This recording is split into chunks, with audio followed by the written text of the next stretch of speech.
ফারিকুন feel জান্নাহ ওয়া ফারিকুন ফিস সাঈর। কেউ জাহান্নামে যাবে, আবার কেউ জান্নাতে যাবে। দুইটাই, জান্নাত অথবা জাহান্নাম, দুইটার একটাই যাইতে হবে। এজন্য আমরা জান্নাতে যাইতে চাই না জাহান্নামে যাইতে চাই? কে কে আমরা জাহান্নামে যাইতে চাই? জাহান্নামে। নাউযুবিল্লাহি মিন যালিক। হাত কিন্তু কয়েকজন উঠাইছে, যে বুঝা না বুঝা? হ্যাঁ, না বুঝা। হুশ ঠিক রাখা লাগবো, কথা ঠিক আছে না? হুশ যদি ঠিক না থাকে, দাজ্জাল ভাঙিবার সময় হইতেছে।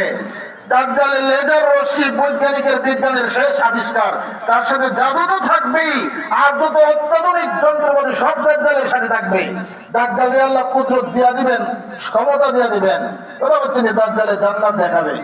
তো আমরা তো ডাইরেক্ট জান্নাতে যাব। দাজ্জালের জান্নাত মানে এটা কি? দাজ্জালের জান্নাত মানে, দাজ্জালের জান্নাত মানে, আর দাজ্জালের জাহান্নাম মানে।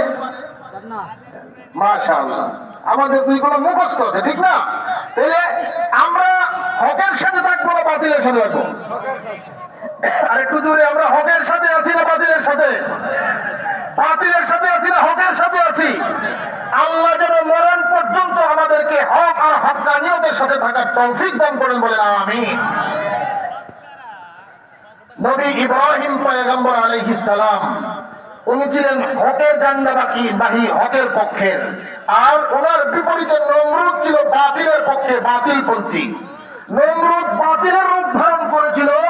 আল্লাহ এই জমিনে নমরুদের মোকাবেলা করার জন্য হকের রূপ ধারণ করে ইব্রাহিম পয়গম্বরকে দুনিয়ায় প্রেরণ করেছেন।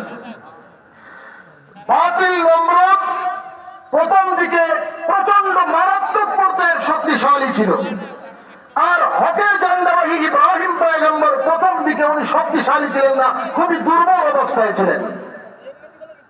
কিন্তু বাতিল নমরুদ যতই শক্তিশালী হোক না কেন, সময়ের ব্যবধানে বাতিল নমরুদ ধ্বংস হয়েছে। ইব্রাহিম পয়গম্বরকে আল্লাহ পাক রব্বুল আলামিন বিজয় দান করেছেন। যুগে যুগে যত বাতিল এসেছে, সমস্ত বাতিলের মোকাবেলায় আল্লাহ হকের রূপ ধারণ করে হয়তো কোন পয়গম্বর প্রেরণ করেছেন, না হয় পয়গম্বরের কোন সাহাবী প্রেরণ করেছেন, না হয় সাহাবীর কোন ছাত্র তাবেঈ প্রেরণ করেছেন, কোন সময় আল্লাহ ইমাম আবু হানিফাকে প্রেরণ করেছেন বাতিলের রূপ ধারণ করার জন্য, কোন সময় হকের ঝান্ডা দিয়ে আল্লাহ ময়দানে জিহাদ কায়েম করার জন্য, হকের জান্নাতকে সমুন্নত করার জন্য ইমাম আহমদ বিন হাম্বলকে প্রেরণ করেছেন। কোন সময় আল্লাহ পাক রব্বুল আলামিন হকের জান্নাত দিয়ে ইমাম বুখারীকে দুনিয়ায় প্রেরণ করেছেন। কোন সময় আল্লাহ পাক রব্বুল আলামিন বাতিলের রূপ ধারণ করেছিল তাতারি ফিতনা, তাদের মোকাবিলা করার জন্য আল্লামা ইবনে তাইমিয়াকে আল্লাহ দুনিয়ায় প্রেরণ করেছিলেন। বাতিলের রূপ ধারণ করেছিল বাদশা আকবর, তার মোকাবিলা করার জন্য আল্লাহ পাক রব্বুল আলামিন মুজাদ্দিদ আল-ফিসানি সাইয়্যিদ আহমদ শাহ সারহান্দিকে প্রেরণ করেছিলেন।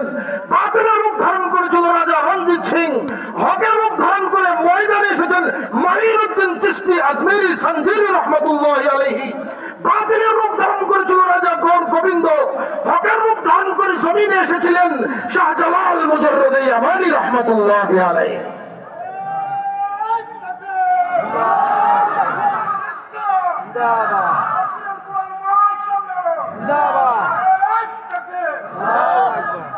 হকের রূপ ধারণ যখন করল, শিয়া আব্দুল্লাহ বিন সাবার অনুসারী শিয়াদের রূপ ধারণ করলো, বাতিল হকের রূপ ধারণ করে ময়দানে এসেছেন শাহ ওলিউল্লাহ মুহাদ্দিস দেহলভী রাহমাতুল্লাহ আলাইহি। যখন ইস্ট ইন্ডিয়া কোম্পানির নামে বাতিল রূপ ধারণ করেছে ভারত উপমহাদেশে, হকের রূপ ধারণ করে ময়দানে নেমেছিলেন শাহ আব্দুল আজিজ মুহাদ্দিস দেহলভী রাহমাতুল্লাহ আলাইহি।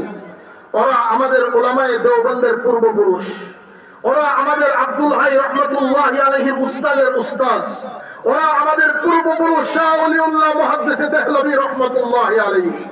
ও মুসলমান ভাই বন্ধুরা আমার, আমাদের পূর্বপুরুষ উলামায়ে দেওবন্দের পূর্বপুরুষ শাহ ওলিউল্লাহ মুহাদ্দিস দেহলভী রাহমাতুল্লাহ আলাইহি মাত্র 49 বছর বয়সে দুনিয়া থেকে চলে যান।